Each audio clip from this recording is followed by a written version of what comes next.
RRB ने change नहीं किया, तो पुराना फॉर्मेट ही रखा कंपोजिट टाइम का, तो वो भी उस पे भी आप प्रैक्टिस करते रहे।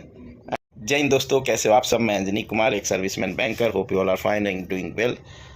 अभी मैं डिस्कस करूंगा आईबीपीएस आरआरबी ऑफिस असिस्टेंट, ओए बोलते हैं, प्लस आरआरबी स्केल 1, 2, 3 का जो एग्ज़ाम आने वाला एग्ज़ाम है, अगस्त से शुरू हो रहा है। तो उसमें कुछ फॉर्मेट चेंज हुआ है क्या, वो थोड़ा सा कन्फ्यूज़न है, क्योंकि कहीं कहीं वीडियोस आ रहे हैं कि composite time will not be there. So it may be possible it is end of composite time era for banking exams. As I remember, एक टाइम एसबीआई में भी कंपोजिट टाइम होता था, एसबीआई क्लर्क एंड पीओ 2015 से पहले ऐसा था। फिर एसबीआई ने सेक्शनल टाइम शुरू किया था, फिर उसको आईबीपीएस क्लर्क एंड पीओ में आई थिंक इट वाज 2017-18 में फिर इम्प्लीमेंट किया गया था। एंड नाउ इन 2024 से जो कंपोजिट टाइम है वो इम्प्लीमेंट हो सकता है। क्या लिखा है नोटिफिकेशन में वो ध्यान से देख लेते हैं ताकि कन्फ्यूजन ना रहे। IBPS RRB clerk and PO का जो नोटिफिकेशन है प्री एग्जाम्स का यहाँ दिया है, office assistant multipurpose and officer scale 1, ठीक है। तो उस नोटिफिकेशन में यहाँ क्लियरली मेंशन्ड है, IBPS reserves the right to make the duration of test separate for each test, ठीक है। And this will be duly communicated to the candidates in the information handout जो है वो around 10-15 days पहले हो सकता है। उसमें आपको बता दें कि जो है यहाँ पे कंपोजिट टाइम ऑफ 45 मिनट्स देख रहे हो आप। रीजनिंग एंड क्वांट सेक्शन के लिए 2 ही सेक्शन प्री में है, आईबीपीएस क्लर्क या पीओ या एसबीआई क्लर्क पीओ की तरह यहाँ पे इंग्लिश नहीं है, ठीक है। एंड सेक्शनल टाइम भी नहीं है, वहाँ पे 20 मिनट्स का सेक्शनल टाइम होता था, तीनों सब्जेक्ट्स के लिए 1 आवर का पेपर था। यहाँ पे कंपोजिट 45 मिनट्स देते हैं, तो जनरली लोग रीजनिंग को 20, न्यूमेरिकल एबिलिटी को 25 मिनट्स देते थे, पहले ऐसा होता था। तो क्या इस बार भी सेम रहेगा या चेंज होगा, वो थोड़ा कन्फ्यूजन है। सो ऐसे में क्या है, एक हमें क्या स्ट्रेटजी इस केस में लेनी चाहिए, ठीक है।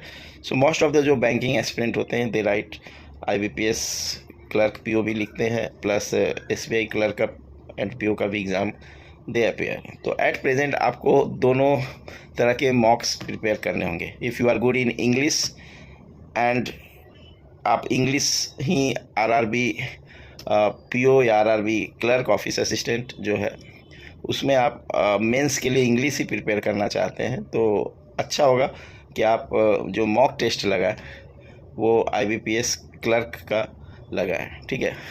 तो it will help you in preparation of IBPS clerk. अगर आप पीओ लेवल के एग्ज़ाम की तैयारी कर रहे हो तो आईबीपीएस पीओ का मॉक टेस्ट भी पैरेलली लगाए। आप अल्टरनेट लगा सकते हैं, एक जो कंपोजिट टाइम के साथ आईबीपीएस का है वो करते रहें। इनकेस आरआरबी ने चेंज नहीं किया तो पुराना फॉर्मेट ही रखा कंपोजिट टाइम का, तो वो भी उस पे भी आप प्रैक्टिस करते रहे।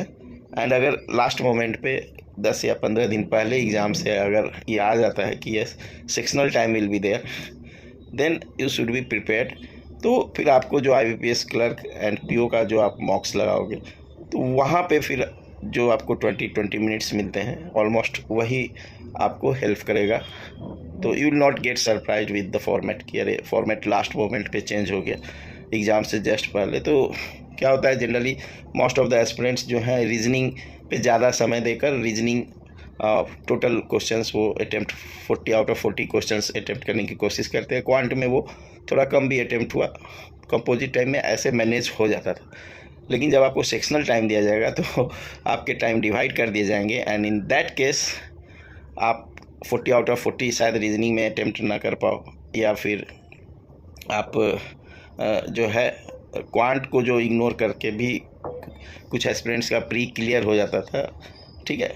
स्पेशली जो रिजर्व कैटेगरी के हैं उनका वो चीज़ें अब बंद हो जाएंगी, ठीक है। So you have to balance, basically इनको ऑलराउंडर्स चाहिए। एंड ये प्री का बताया, सेम वे मेंस में भी they can apply sectional timing. तो जो मेन आपके रीजनिंग एंड क्वांट है उसमें तो वो मोस्ट ऑफ द टाइम ज़्यादा टाइम ही देंगे आपको।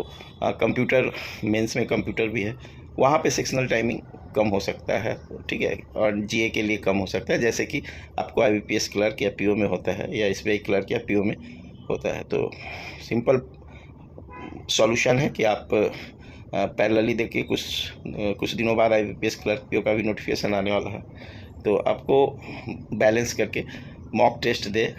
आरआरबी का जो पुराना फॉर्मेट है कंपोजिट टाइम का वो भी दे एंड IBPS क्लर्क PO का भी आप पैरेलली मॉक टेस्ट दें। So even if last minute पे चेंजेस आता है तो you will not get surprise, और आपकी स्ट्रेटजी तैयार होगी। क्वांट को भी अब इक्वल इम्पोर्टेंस आपको देना पड़ेगा। जो रीजनिंग में काफ़ी स्ट्रांग होते थे उनका RR भी हो जाता था प्री, बट शायद अगर कंपोजिट टाइम नहीं रहा तो वो चीज़ें अब बंद हो जाएगी। आपको क्वांट एंड रीजनिंग बैलेंस करके आपको प्री सेम वेब मेंस भी आपको ध्यान देना होगा। So this is the information, hope you will appreciate it. Thank you for giving your precious time. God bless you all.